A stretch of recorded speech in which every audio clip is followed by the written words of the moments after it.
तो स्टूडेंट्स ये oogenesis वाली प्रोसेस जो है यहाँ से हमको आज स्टार्ट करना था। तो process of formation of mature female gamete, इसी प्रोसेस को oogenesis कहते हैं। ये तो आपको पता, उस दिन मैंने बताया था। Which is markedly different from spermatogenesis. तो किस मामले में डिफरेंट है? oogenesis is initiated during the embryonic development stage when a couple of million gamete mother cells are formed within each fetal ovary. No more oogonia are formed and added after birth. तो इसके कहने का मतलब ये है कि ये जो स्टेजेस आप देख रहे हैं, ये oogonia स्टेज, यहाँ से oogenesis की प्रोसेस स्टार्ट होती है। ठीक है, ये जर्मिनल एपिथेलियम कहाँ पाई जाती है? ओवरी के अंदर जो सेल्स हैं वो जर्मिनल ओवरी की जो कवरिंग है, जो उस पर सेल्स का ग्रुप है, एपिथेलियल सेल्स हैं उसकी, वो एक्चुअली उनमें जो सेल्स हैं उनको जर्म सेल्स कहते हैं। तो वो जर्म सेल्स ही माइटोसिस करती हैं। कौन सा डिवीज़न करती हैं? ये माइटोसिस करती हैं। और माइटोसिस करके ये क्या करती हैं? ये अपना नंबर बढ़ाती हैं, ग्रो करती हैं, तो फिर किस में बदल जाती हैं? oogonia सेल में। तो जितनी भी oogonia सेल बननी होती है वो एक बार में बन जाती है फीटल स्टेज में ही। जैसे कि अगर कोई एक फीमेल है, कोई एक्स फीमेल है, मान लीजिए एक फीमेल है जिसका नाम है रीना। तो रीना जो है, जब वो फीटल स्टेज में थी, यानी जब उनका बर्थ नहीं हुआ था, जब उनकी मदर प्रेग्नेंट थी, उस टाइम पर जब वो फीटल स्टेज में थी, तब उनमें oogenesis स्टार्ट हो गई थी रीना में। ठीक है, तो oogenesis is initiated during the embryonic development stage when a couple of million gamete mother cells are formed. तो गैमीट मदर सेल्स किसको कहते हैं? oogonia सेल्स को ही कहते हैं। और हर फीटल ओवरी में कितनी होती हैं? वो मिलियंस ऑफ होती हैं। ठीक है, और जब एक बार चाइल्ड बर्थ हो जाएगा तो उसके बाद कोई नई oogonia सेल्स नहीं जुड़ती। तो इस मामले में oogenesis और स्पर्मेटोजेनेसिस डिफरेंट हो गई, क्योंकि जो स्पर्मेटोजेनेसिस है उसमें आप देखते हैं कि जर्मिनल एपिथेलियम जो है वो प्रेजेंट रहती है टेस्टिस के अंदर, और वहीं से जो सारा डेवलपमेंट में ये सारी स्टेजेस जो होती हैं, ये सभी स्टेजेस आती हैं। यानी जर्मिनल एपिथेलियम से उनमें स्पर्मेटोगोनिया बनना और आगे की सारी स्टेजेस आती हैं, और वो सभी आफ्टर प्यूबर्टी होती है। चाइल्ड बर्थ होता है, चाइल्ड बर्थ के बाद प्यूबर्टी स्टेज आती है, तब मेल में स्पर्मेटोजेनेसिस होती है। जबकि फीमेल में, जब कोई फीमेल फीटल स्टेज में थी, उसी समय उसमें जितनी oogonia सेल, यानी कि जितनी ओवम मदर सेल बननी होती हैं, उसी समय बन जाती हैं। ठीक है, तो इस मामले में ये डिफरेंट हुआ। These cells start division and inter into prophase 1 of the meiotic division. और ये सिर्फ इतना ही नहीं, केवल इतना ही डेवलपमेंट नहीं होता है कि oogonia सेल बन गई। oogonia सेल में भी और आगे डेवलपमेंट होता है। ये oogonia सेल्स जो हैं वो मियोटिक डिवीज़न फेज़ में आ जाती हैं। इसीलिए इनको क्या कहने लगते हैं? इनको प्राइमरी oocyte नाम दे दिया जाता है। इनको oogonia नाम नहीं दिया जाता, बल्कि इनको प्राइमरी oocyte नाम दे दिया जाता है। ठीक है, क्योंकि ये मियोसिस जो है वो स्टार्ट कर चुकी होती है। देखिए, माइटोसिस से यहाँ पर ये डेवलपमेंट होता है, oogonia से प्राइमरी oocytes बनती हैं जो कि माइटोसिस से बनती है। इसमें बहुत कन्फ्यूज़न रहता है। देखिए, जर्मिनल एपिथेलियम से oogonia का बनना, ये भी माइटोसिस से होता है। फिर oogonia से प्राइमरी oocyte का बनना, ये भी माइटोसिस से ही होता है। लेकिन प्राइमरी oocyte जो है, ये पूरी तरीके से, ये जो डेवलपमेंट आप देख रहे हैं, first meiotic division completed prior to ovulation, तो ये डिवीज़न जो है वो स्टार्ट हो जाता है फीटल स्टेज में ही। ठीक है, ये डिवीज़न फीटल स्टेज में ही स्टार्ट हो जाता है, लेकिन ये डिवीज़न जो है कंप्लीट नहीं हुआ रहता। कौन सा? ये प्राइमरी oocyte से सेकेंडरी oocyte का बनना, ये स्टार्ट हो जाता है फीटल स्टेज में ही। और कहाँ तक हुआ रहता है? फीटल स्टेज में प्रोफेज 1 हुई रहती है। कहाँ तक हुआ रहता है?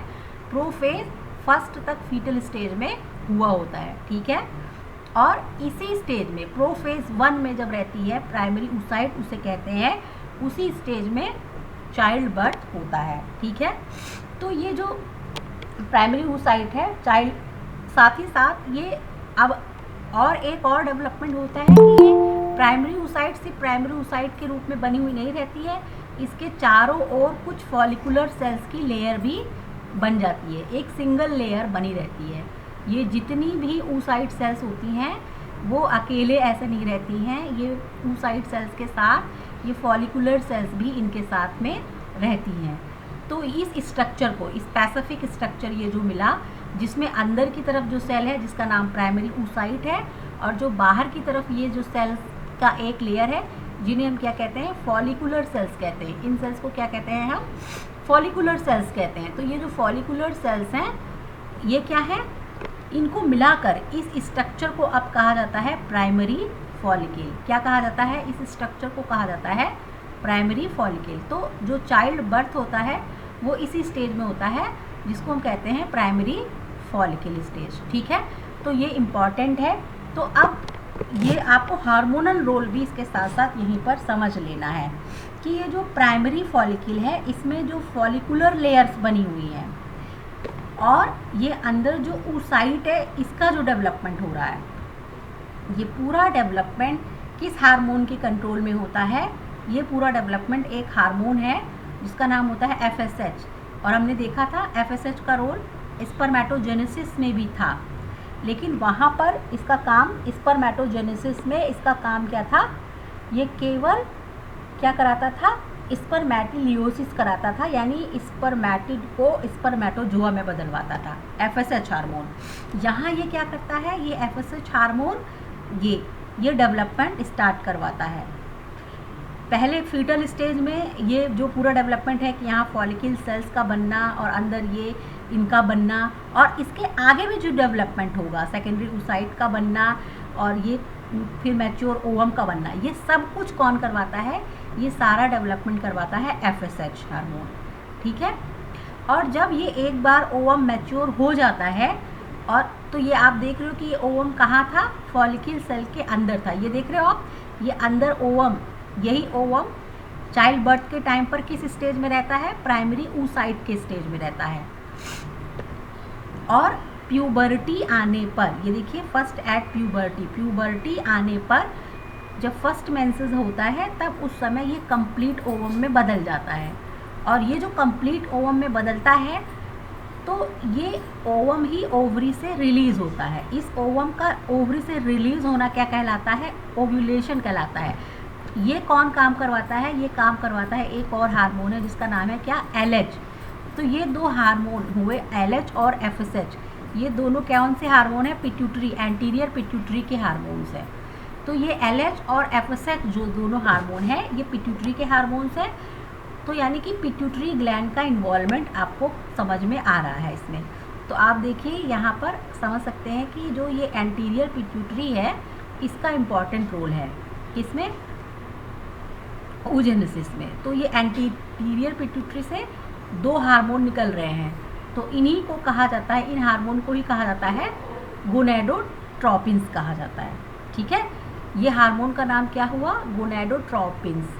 तो या गोनेडोट्रोपिन्स जो है, गोनेडोट्रोपिन्स इन्हीं में, जिसमें से दो हार्मोन है, एक FSH है और एक कौन सा है, LH हार्मोन है। ठीक है, FSH हार्मोन है एक, और एक कौन सा हार्मोन है, एक LH हार्मोन है।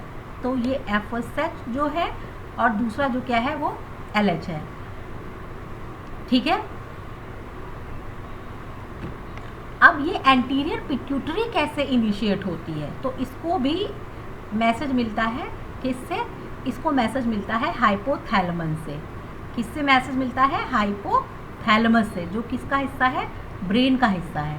ठीक है, तो आप इस तरह से देख पा रहे हो कि हाइपोथैलेमस जो कि ब्रेन का हिस्सा है वो क्या करता है, तो यहाँ से कौन से हार्मोन रिलीज होते हैं हाइपोथैलेमस से, हाइपोथैलेमिक हार्मोन्स जिनको हम कहते हैं, या जिनको हम कहते हैं ये हाइपोथैलेमिक हार्मोन्स होते हैं, या GnRH भी इन्हीं को कहा जाता है। क्या कहा जाता है, GnRH, गोनेडोट्रोपिन रिलीजिंग हार्मोन या हाइपोथैलेमिक हार्मोन्स।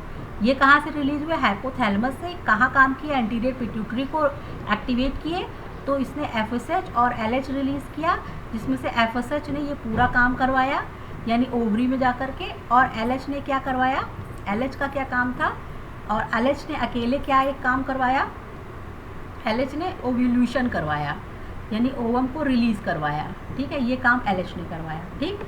तो इस तरीके से हार्मोनल कंट्रोल जो है ये होता है किसमें, फीमेल में, ठीक है। फिर यहाँ तक आप समझ गए हो कि अगर oogenesis में हार्मोन का रोल भी आपने देखा, और फिर यहाँ पर आप देखेंगे यहाँ से स्टार्ट होता है, जब फर्स्ट मेंसेस स्टार्ट होता है यहाँ से स्टार्ट होता है।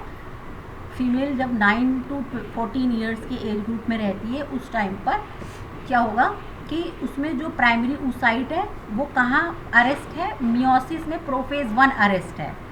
तो सब उसी समय उसकी पिट्यूटरी से, जब फर्स्ट मेंसेस होती है तो उस समय उसकी पिट्यूटरी से जो FSH हार्मोन रिलीज़ होगा, तो वो FSH हार्मोन क्या करेगा, अब प्राइमरी oocyte को बदलवाना है किसमें, ओवम में।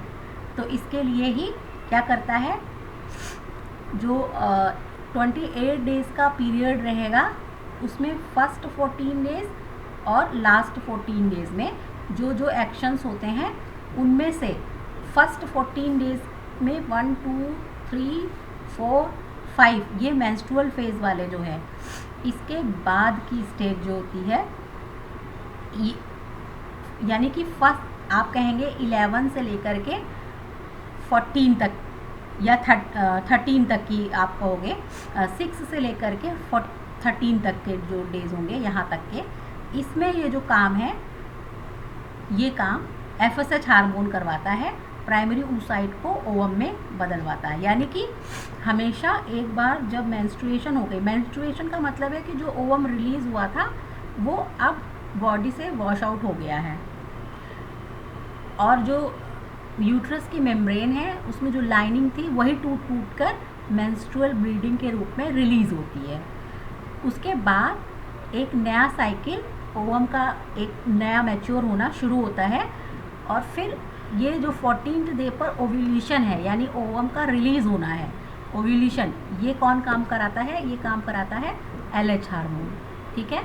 उसके बाद जब ओवम रिलीज़ हो गया तो जो फॉलिकुलर सेल्स होती हैं, हमेशा ये चाहे प्राइमरी oocyte हो चाहे सेकेंडरी oocyte हो, ये हमेशा इनके चारों ओर कुछ फॉलिकुलर सेल्स भी बनी रहती हैं, तो यानी उनके चारों ओर फॉलिकल बना हुआ रहता है। इस फॉलिकल से ही ओवम रिलीज़ हो जाता है। ओवम तो रिलीज़ हो गया, लेकिन अंदर क्या बच रहा है, ये फॉलिकल बचा है।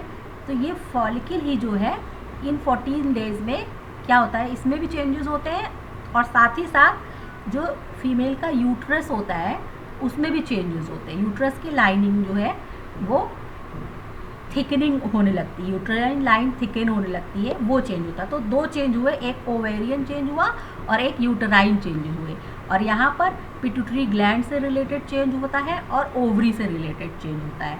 तो यही पूरा चेंज आपको जब हम मेंस्ट्रुअल साइकिल पढ़ेंगे उसमें ज़्यादा डिटेल में देखेंगे। तो मेंस्ट्रुअल साइकिल के फर्स्ट 5 डेज़ का ये आपको पता चला मेंस्ट्रुअल फेज हुआ, देन फॉलिकुलर फेज हुआ जिसमें एक ओवम मैच्योर होगा, फिर 14th डे पर ओवम रिलीज़ होगा, फिर उसके बाद ओवम के रिलीज़ होने के बाद जो फॉलिकल है वो कॉर्पस ल्यूटियम में बदल जाएगा। और अगर इस बीच में यहाँ से लेकर के इस इतने दिन के बीच में, इस दौरान में, यानी कि डे 15 से लेकर 21 के बीच में अगर फर्टिलाइजेशन होता है, स्पर्म बॉडी में अवेलेबल है, तो इम्प्लांटेशन हो जाएगा, यानी प्रेगनेंसी होगी। और अगर नहीं होता है तो फिर क्या होगा, वही मेंस्ट्रुअल फेज आ जाएगी और एक नई साइकिल स्टार्ट हो जाएगी।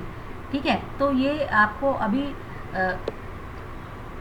शॉर्ट में मैंने समझाया है रिलेट करके, जिसमें सारा हार्मोन भी, oogenesis भी और सब प्रोसेस जो है वो सारा हमने आपको रिलेट करके बताया मैंने। सिर्फ और सिर्फ oogenesis की बात करें तो ये आप देखेंगे कि सिर्फ और सिर्फ अगर हम oogenesis की बात करेंगे तो हमें क्या पता है कि ये oogonia सेल्स हैं और प्राइमरी oocyte में रहती हैं, जहाँ पर प्रोफेज फर्स्ट अरेस्ट रहती है। और जब मेंसेस का 6th डे स्टार्ट होता है तो उस टाइम से यहाँ पर ये ओवम मैच्योर होता है, प्रोफेज 1 कंप्लीट होती है, मेटाफेज 1 कंप्लीट होती है, टेलोफेज, एनाफेज, यानी कि पूरा प्रोफेज यानी कि पूरा फर्स्ट मियोसिस जो है कंप्लीट हो जाता है। जैसे ही फर्स्ट मियोसिस कंप्लीट होता है वो स्ट्रक्चर क्या कहलाता है, सेकेंडरी oocyte कहलाता है। लेकिन इस सेकेंडरी oocyte के बनने के साथ साथ क्या होता है कि जो दूसरी सेल बननी चाहिए, हमेशा देखिए मियोसिस में 2 डॉटर सेल बनती है, लेकिन यहाँ पर दोनों डॉटर सेल एक बराबर एक साइज़ की नहीं बनती, एक सेकेंडरी oocyte होती है और एक पोलर बॉडी होती है। ये पोलर बॉडी इसलिए बनती है, ये एक तरीके का नॉन फंक्शनल स्ट्रक्चर है जिससे कि सारा न्यूट्रिशन एक ही को मिले और यही अच्छे से डेवलप हो सके एग। फिर इस सेकेंडरी oocyte में भी सेकेंड मियोसिस होती है और सेकेंड पोलर बॉडी बनती है। ये जो फर्स्ट मियोसिस है ये बिफोर फर्टिलाइजेशन कंप्लीट होती है और ये जो है ये आफ्टर फर्टिलाइजेशन होती है। जब स्पर्म बॉडी में आ चुका होता है तब आफ्टर फर्टिलाइजेशन ये ओवम में, मैच्योर ओवम में, यानी ये वाला डिवीज़न जो होता है पूरी तरीके से, क्यों? क्योंकि ये हो जैसे कि यहाँ पर आप देखते हैं कि प्राइमरी oocyte में अरेस्ट स्टेज है, उसी तरह सेकेंडरी oocyte में भी अरेस्ट स्टेज होती है। सेकेंडरी oocyte भी FSH हार्मोन जो है इसको कंप्लीट ओवम में बदल नहीं सकता है। FSH हार्मोन सेकेंडरी oocyte में सेकेंड मियोसिस स्टार्ट करवा देता है, लेकिन वो सेकेंड मियोसिस भी मेटाफेज स्टेज में अरेस्ट हो जाती है। और मेटाफेज सेकेंड की स्टेज में जो ये अरेस्ट है, इसी स्टेज में ओवम रिलीज़ हो चुका होता है। ओव्यूलेशन इस स्टेज में होता है, मेटाफेज सेकेंड अरेस्ट स्टेज में। और अब वो जो ओवम रिलीज़ हुआ है, अगर वो स्पर्म उसके कांटेक्ट में आता है तब वो पूरी तरीके से ओवम जो है इस ओवम में, मैच्योर ओवम में तभी बदल पाता है। यानी कि oogenesis की प्रोसेस आप देखेंगे डिसकंटिन्यूअस प्रोसेस है। तो यहाँ इतना एक वीडियो में मैंने आपको इतना बताया, तो आपको थोड़ा सा कन्फ्यूज़न हो रहा होगा। तो ऐसे छोटे छोटे और 2-3 वीडियोज़ हैं, वो उसके थ्रू, स्लाइड्स के थ्रू आपको मैं समझाने की कोशिश करूँगी, ठीक है। तो यहाँ पर जो आपको समझ में पॉइंट्स आए हैं तो ठीक है, नहीं तो जो नहीं आए हैं वो और जो दूसरे तीसरे वीडियो मिलेंगे इसी टॉपिक पर, उस पर आपको उससे समझ में आएगा।